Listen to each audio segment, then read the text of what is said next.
we are going to start with the episode 41 of the STEM Girls Virtual Space. This show will be recorded and uploaded later to the H Network YouTube channel.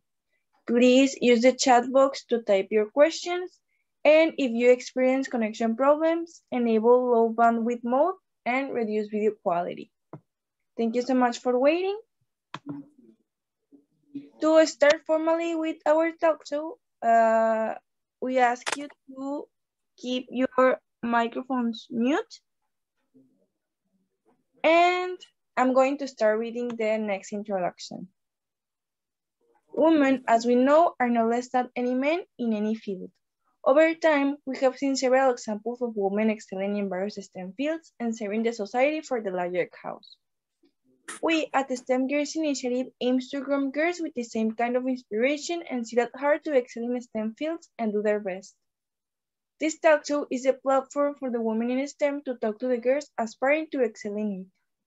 We are sure that after hearing from our guests, all the audience will be inspired to reach the stars. During this talk show, we will be conversing with a woman in the field of science, technology, engineering, and mathematics. A woman who has made her mark and now graciously taking the time to tell us about her journey and share with us her wisdom. So, let me introduce you to the last guest of the year. Our guest today is the pharmacist Marveline Ecot. Thank you so much, madam, for accepting our invitation. So I'm going to read the next introduction about our guest. Marveline Ecot is an amazingly versatile person, gifted in public speaking, radio presenting, writing, coaching, volunteering, leadership, management, strategy, innovation, problem solving, and critical thinking. By profession, she is a pharmacist and holds a diploma in addiction medicine from the University of British Columbia. Her keen interest in global health has made her improve the outcome of health in low and middle income climes like Nigeria through advocacy, research, awareness, and policy reforms. Her enthusiasm for knowledge and leading initiatives has earned her over 60 certifications in areas cut across diverse aspects of health, leadership, advocacy, education, human capital, development, entrepreneurship, and gender equality, as well as memberships in several local and international organizations where she is either volunteering, leading or rendering professional services. Marveline's commitment and attitude to service has earned her several awards, scholarships, fellowships, and recognitions, which are highlighted in detail on her LinkedIn profile. She is really passionate about women and girls, being an only girl with several experiences and survival stories. She has a burning desire to change the world by inspiring more women through the path of self-discovery, personal development, career, and business and leadership. So thank you so much again, madam, for being here. We really appreciate that you are here trying to work with us with our mission of inspiring more girls and young women in the area of STEM. So if you are ready, we can start with the questions. Are you ready? Thank you. Yes, I'm ready. Perfect. Thank you so much. If you want, you can introduce yourself. I don't know, say hi, and then I can ask the first question.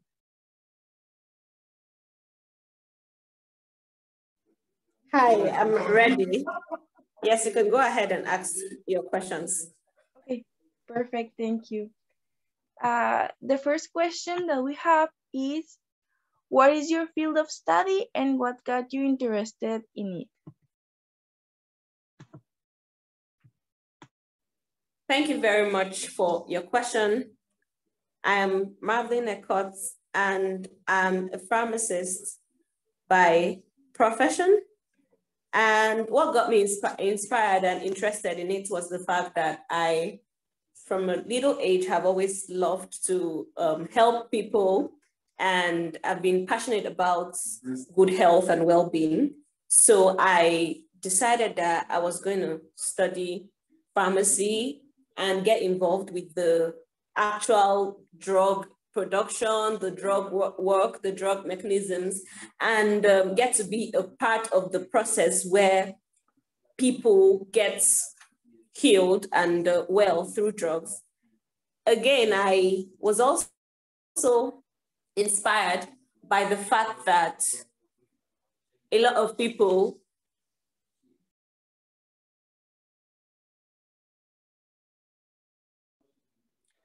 I'm actually also interested in the fact that through the proper policies, through the right kind of people in health, we would work together to ensure that people get well and the world is healthier. So I got inspired to study pharmacy because I know that pharmacists have a role to play in counseling, in research, in drug production, in advocacy, and pharmacy as a profession has helped me to be able to intertwine other areas of my life in a way that can help other people. So that's like my inspiration. It's drawn from the fact that I needed to get into a field that directly lets me have access to people, their health, and their well-being. Thank you so much. That's very inspiring. So, who has inspired you to become who you are today?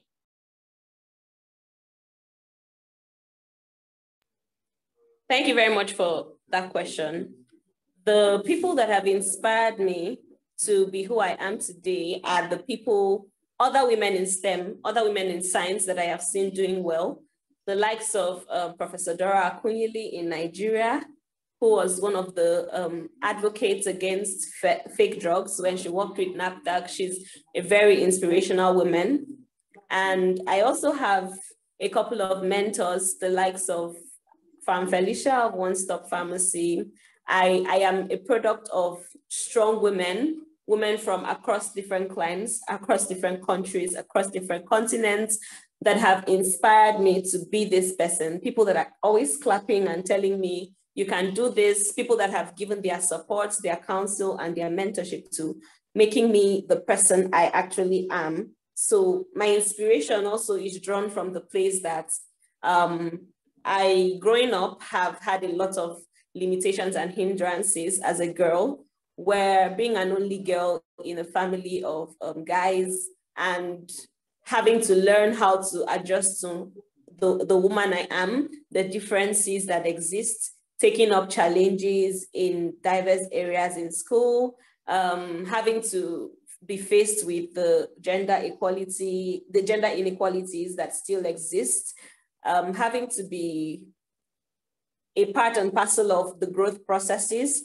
having to make my own mistakes and learn, having to survive sexual harassment and other forms of harassment, and get to a place where I have invested so much in personal development and self-discovery such that I can be an inspiration to other people. So the fact that I've been able to grow from a nobody, a lady that didn't know herself, a little girl that just came and was just chasing fantasies, to another woman that has gotten some kind of value for herself such that she can impact in other areas. That's my inspiration.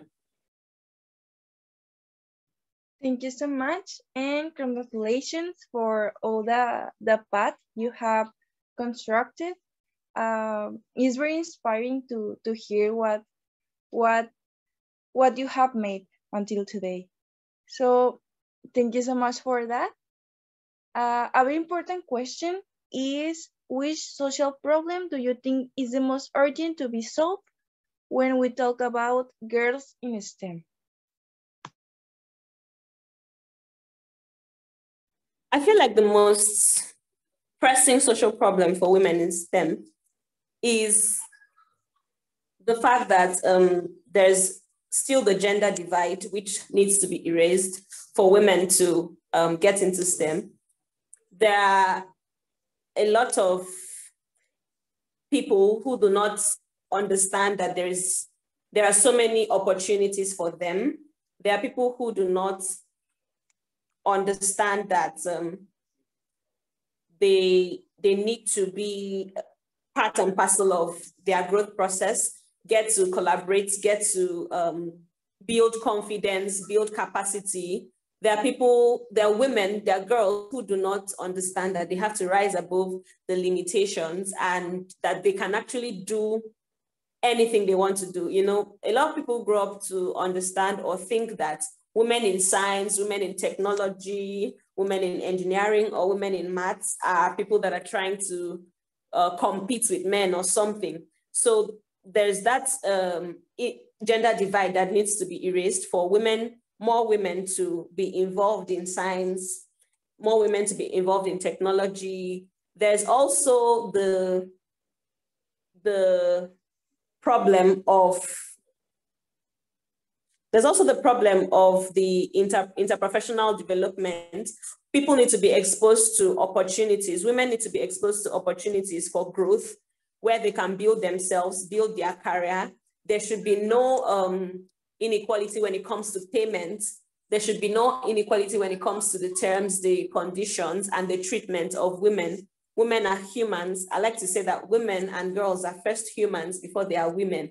So everything that's good for the gander is also good for the goose, and women should be encouraged. So once that social aspect is taken care of and people get to encourage women to join STEM, to be a part of STEM, I feel like that would be a lot easier.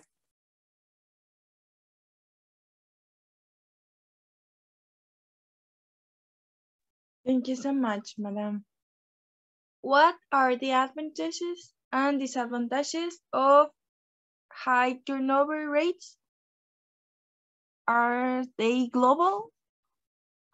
Or how can you explain us why those girls must be interested in STEM?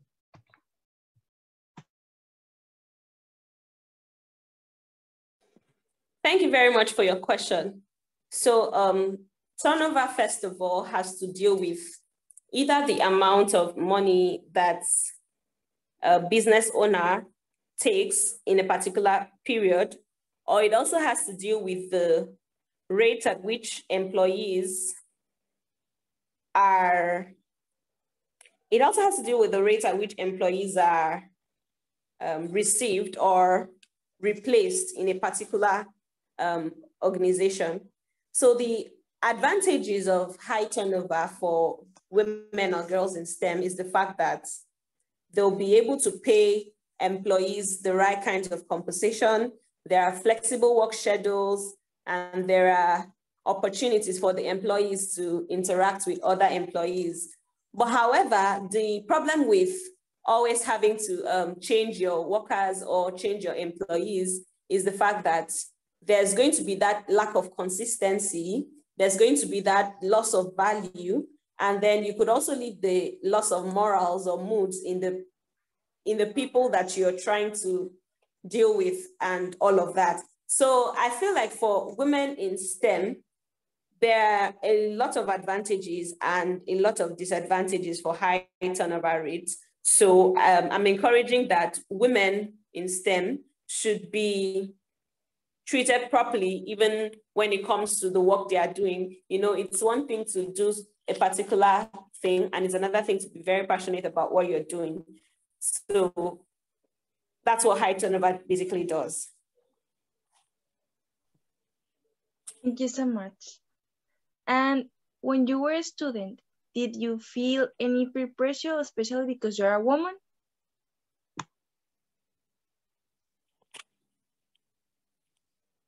Yes, I did. The truth is, as a student, I was not just an ordinary student. When I got into the School of Pharmacy, I told myself I was going to be a pharmacy student, and I was also going to expose myself to a lot of opportunities and get every other thing I want to get in addition to the pharmacy degree. So the fact that I was involved in leadership, I was involved in event management, I developed my writing skills, I developed my public speaking skills, I hosted a lot of events, I was active in some other areas, business, I was into crafts.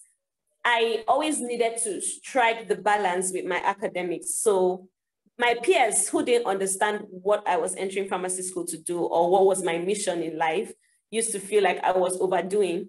And there were some, since Africa is still a low income climb, there are still those people that feel that there are some things that women should not be doing. One of the most pressing cases was when I ventured into politics.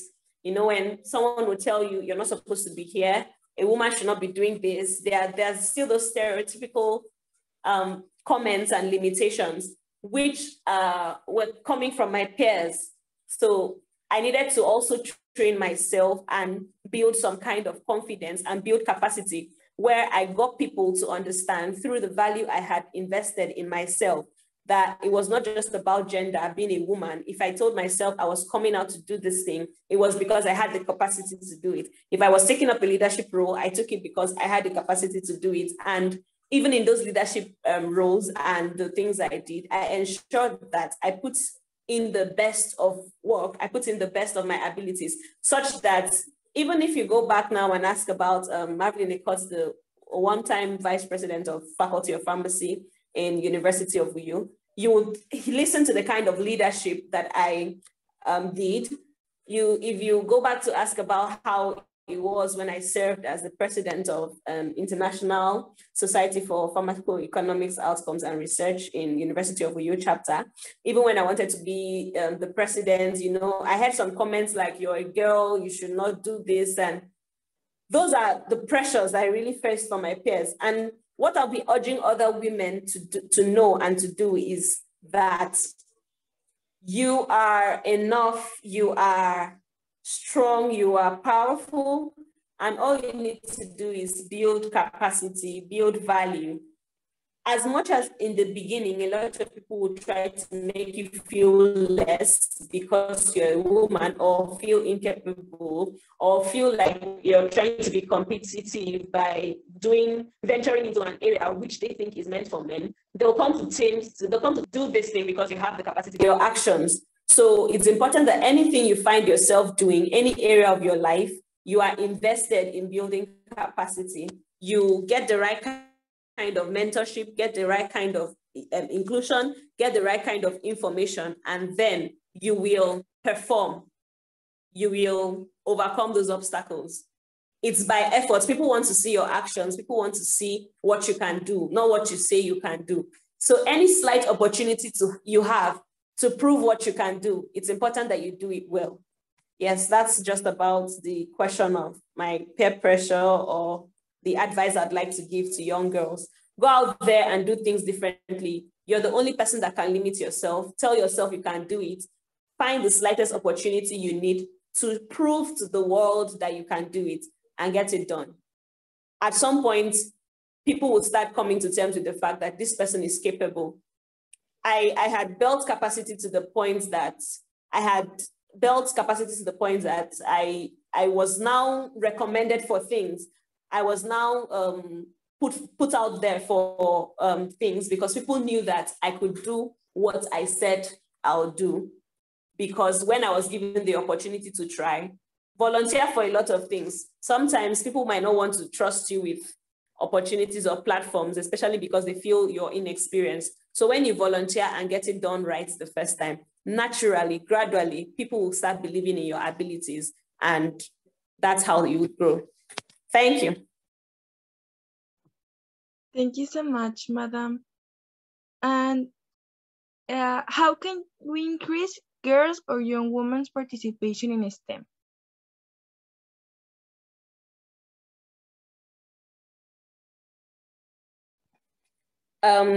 Thank you for that question. The first way I think we can increase girls and women's participation in STEM is exposing them to the right kind of information. I'd like to share that when I was in secondary school, I was the only person in my school, in my set, to write the the JAM, the admission requirements, and all the exams to study pharmacy. Because at that time, people did not even know what pharmacy was. I heard a lot of people say pharmacy is a profession that when you try to probably get into medicine or try to get into nursing and you don't succeed, you would study pharmacy. But I went back to do my own research, and thank God for the gift of the right mentors, the right information, the right exposure.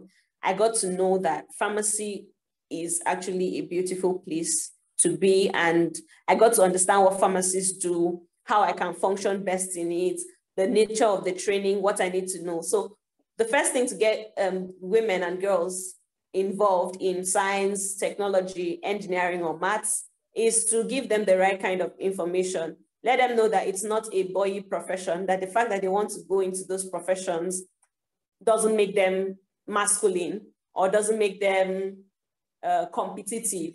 That if that's what they find their interest in and that's what they want to do, they should go all out and do it.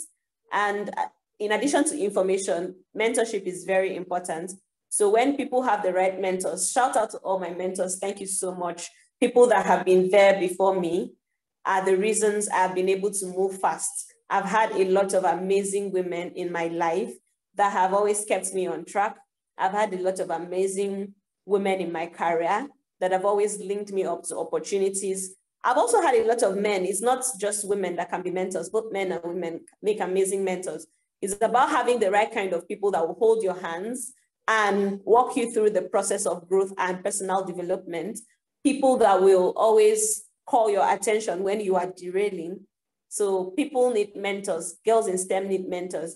And also people need the extra push as well. So there's a quote I love, and it says, believe in them until they believe you enough to believe in themselves. Believe in them until they believe you enough to believe in themselves. So the truth is, a lot of women, depending on their backgrounds, depending on their experiences, depending on their nature, they may have some weaknesses, they might have some traits, they might have some fears. So if you see that people have some certain capabilities to function well in science, technology, engineering, or maths, all you need to do is encourage them, tutor them, guide them, help them, bring out the best in them until they get to a point where they've built confidence to push, to fly, to move. And personal development is also another thing. The wise kind of career counsel is also another thing. So with those, I believe that women and girls will be more properly guided to participate in STEM. And yes, there are a lot of opportunities and scholarships for women in STEM. For universities, we have the Women Tech Makers Scholarship for women. That's former Google Anita Borg Memorial Scholarship. We have the Microsoft Research Graduate Women Scholarships. We have the Schlumberger Foundation Fellowship for women from developing countries. There's the MasterCard Foundation Scholarships for women at Wellesley College. There's the Elsevier Foundation's Award for Early Career Women Scientists. There are a whole lot of scholarship opportunities on the internet for women in science. There are scholarships for aviation women. There are scholarships for women in mechanical and aeronautic engineering. All you need to do is just search for scholarships, apply for them. And then one thing you need to know when applying for a scholarship is that you have to structure your application in a way that would fit without having to lie, own up to your realities, own up to the fact that this is who you are, this is how much I have invested in myself, this is what I can do, this is what I have to offer, and then you apply for it. You might not get the scholarship the first time you apply, but just keep restructuring, building yourself, getting people to review your applications, people who have probably had the scholarship before, succeeded, and with time, everything will be sorted out. You get to have the scholarship, and that would ease the cost of your training. Thank you. Thank you so much, Madam. You are right. There are a whole lot of opportunities. So we invite girls to take advantage from them. And the next question, one of the most important according to your profile, is what jobs and career opportunities are there for girls who want to study pharmacology? Okay, thank you so much. I am a pharmacist, not a pharmacologist though, so I would like to be answering for pharmacists. There are a lot of career, or should I still go ahead to answer for pharmacologists? Hello? Yes, continue, please. Okay, so I would like to be talking about career opportunities for women and girls in pharmacy. Pharmacy is actually a very beautiful profession, and there are so many aspects of pharmacy.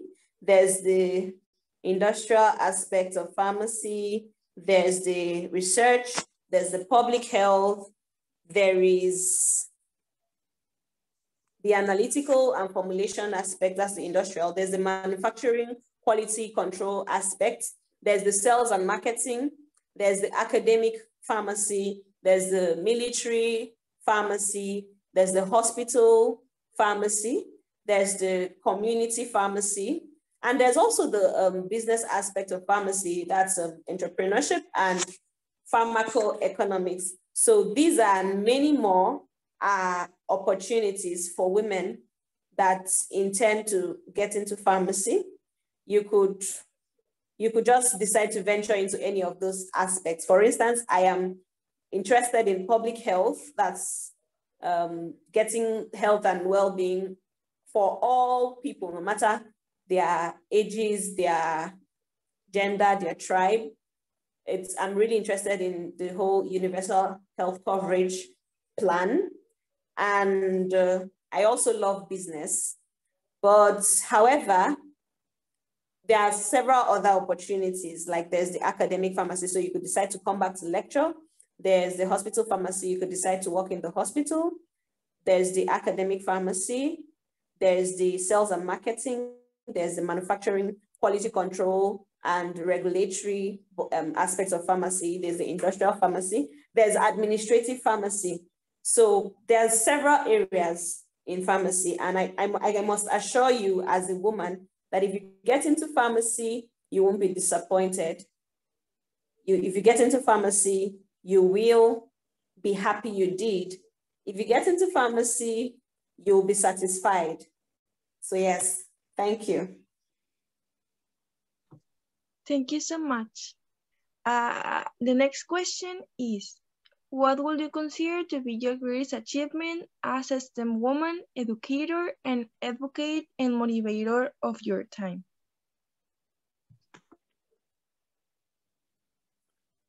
Thank you very much for your question. My greatest achievement is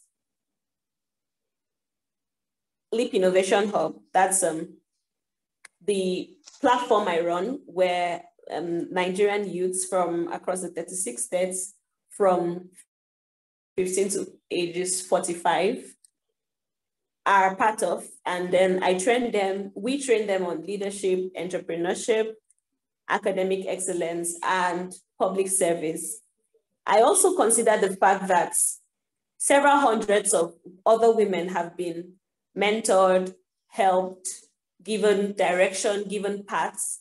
I've been able to speak in several conferences to different women. I'm really passionate about women and girls because I know that a lot of women need to know and have the right kind of information and the right kind of resources, the right kind of help. I feel really elated when people come back to tell me that because of what you did for me, or because of what you said to me, or because of how you led me, or because of a certain investment you've made in my life, I've become a better person.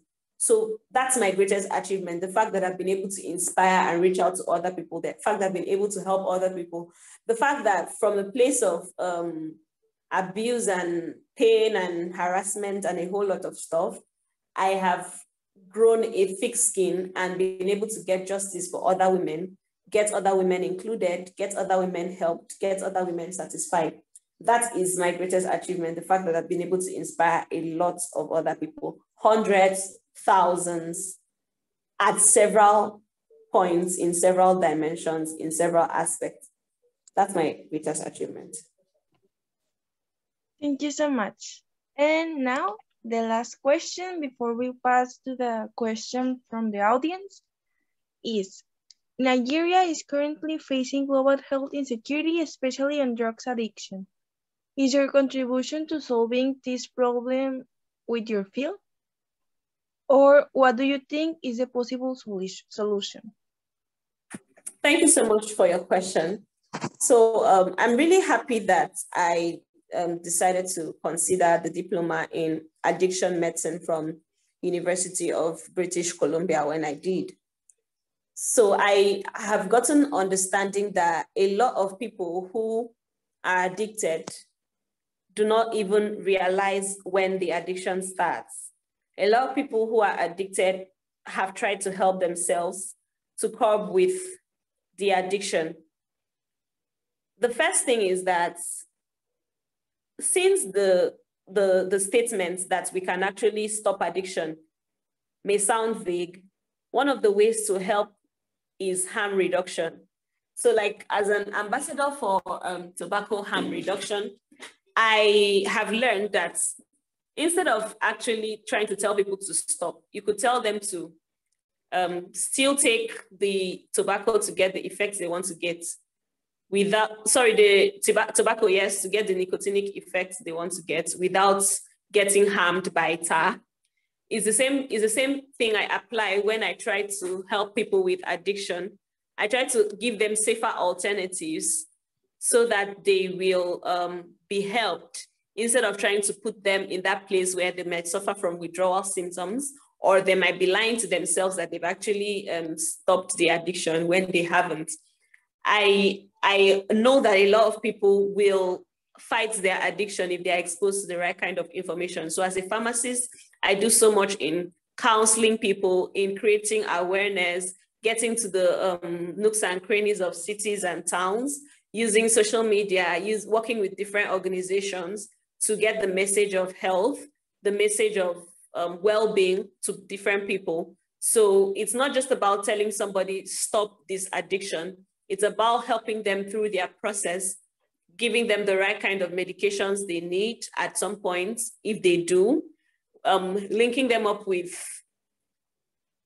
other health experts, linking them up with counselors and people that will go through them through their therapy sessions, linking them up with services, the right kind of services, the right kind of information. All of those are things that I am doing and a lot of other Nigerians are doing to help the rest of us who might be having one addiction or the other.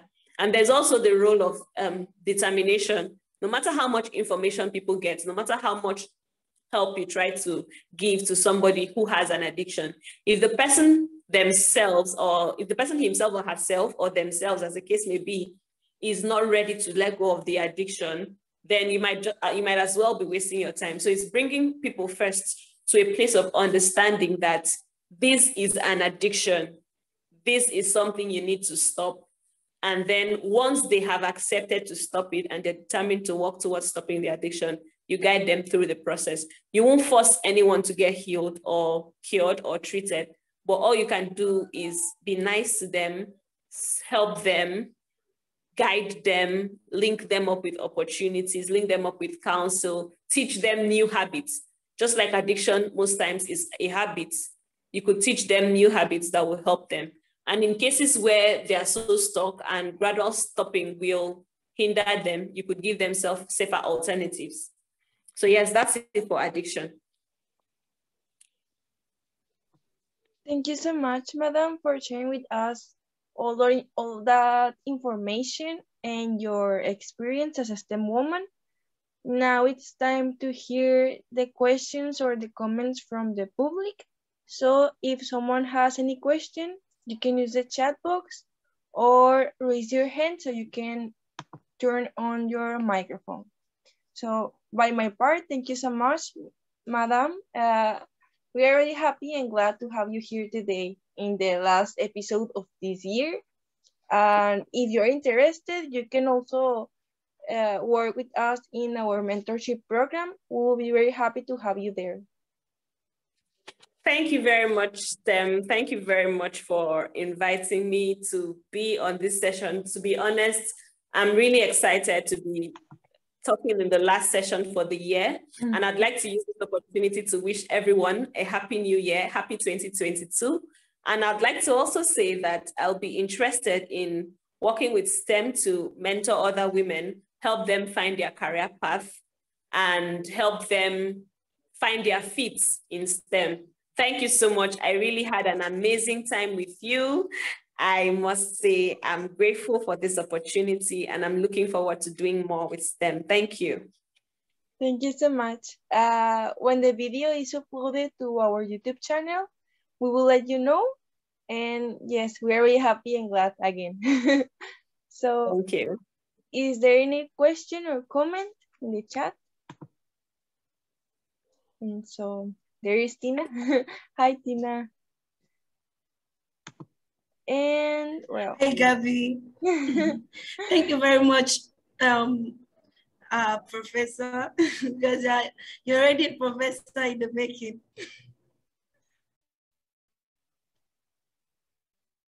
Yes. Happy New Year. Yeah. Thanks for honoring our invitation. Yes, so I will continue with the end with the talk show if there is any comment or question. Again, thank you so much, madam. Thank you. Thank you. Yeah, we had an amazing time. So I will continue. Here is a quote that we read at the end of every talk show, that is, the word female when inserted in front of something is always with a note of surprise. Female COO, female pilot, female surgeon, as if the gender implies surprise. One day there won't be female leaders, there will be just leaders. And well, this show was hosted by African Girls Empowerment Network, or H Network. Here are the focus areas of STEM Girls, of H Network, sorry. This is part of the Girls Education program with the STEM Girls Initiative. So here's our mission. Here's how you can get involved. You can become a STEM girl, you can become a mentor volunteer, a partner friend, a donor, or even an ambassador. Here is our social media, so if you want to continue getting involved, you can send us a message by any of these ways. So thank you so much for your participation. See you next year with the next episode. Bye, Tina.